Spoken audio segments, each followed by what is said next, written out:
চাই না, আমরা আমাদের বাবাদের নিয়ে বাঁচতে চাই। আমাদের বাবারা জীবিত আছে নাকি মৃত আছে, কেমনে আছে আমাদের এটা খালি জানানো হোক। সন্তান নিখোঁজ হয়েছে, আজ পর্যন্ত আমার বাবার কোনো খোঁজ পাইনি।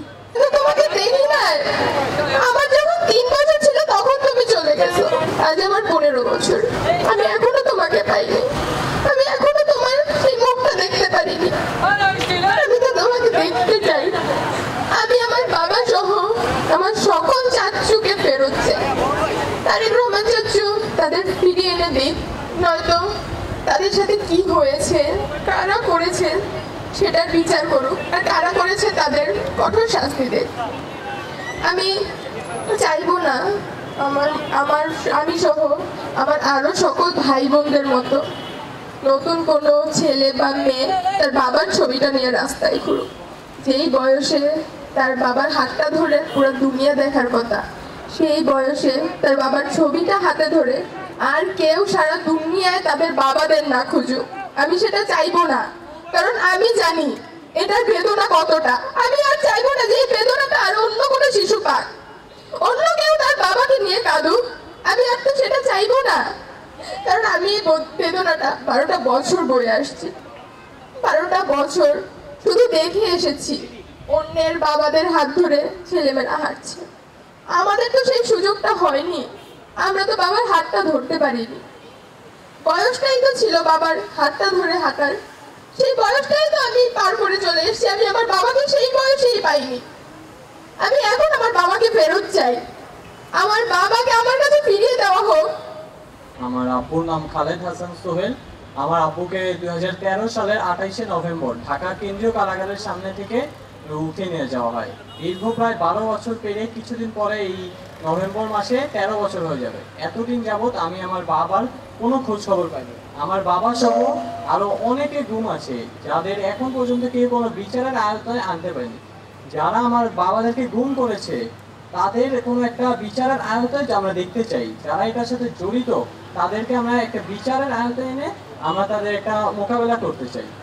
আর এই গুম কমিশনে করার পরে আমাদেরকে কোনো খোঁজ খবর জানানো হচ্ছে না। আমাদেরকে জানানো হোক যে আমাদের বাবারা জীবিত আছে নাকি মৃত আছে, কেমনে আছে আমাদের এটা খালি জানানো হোক। এখন আমাদের এটাই একটা কথা যে আমাদের মাঝে যেন বলা হোক আমাদের বাবা এরা কি অবস্থায় আছে। একটা যুগ হয়ে গেছে আমি আমার বাবাকে একটু দেখিনি। আমার বাবা এখন দেখতে কেমন এটা আমি জানি না। আমার ভাই প্রতিদিন জিজ্ঞাসা করে বাবা কোথায়, বাবা কোথায়। আমার আম্মুর কাছে এটার কোনো উত্তর থাকে না। আমরা ক্লান্ত, আমরা এখন আমাদের বাবাদের ফিরত চাই। আমাদের এভাবে আর বাঁচতে ইচ্ছে করে না, আমাদের বাবাদের হাতটা ধরে বাঁচতে ইচ্ছে করে। আমরা ছোট থেকে বড় হয়ে গেলাম এই যুদ্ধ করতে করতে, আর কতদিন আমরা এই যুদ্ধ করব? 5 আগস্টের পরে এতগুলো দিন চলে গেল, 1টা বছর হয়ে গেল, কিন্তু এখন পর্যন্ত আমরা তাদের ফিরত কি তাদের কোনো খোঁজও পাইনি। আয়না ঘর যে কতটা ভয়ঙ্কর সেটা যদি আমি না যেতাম তাহলে তো কখনো বুঝতাম না। এখানে বেঁচে থাকা অনেক কঠিন। এখানে যে আমার বাবা আমার চাচুরা কিভাবে ছিল এটা বলার মতো না। তারা অনেক কষ্ট করছে, এটা বলার মতো না। আমার বাবা আমার নামটা আয়না ঘরের ভিতরে লিখে রাখছিল।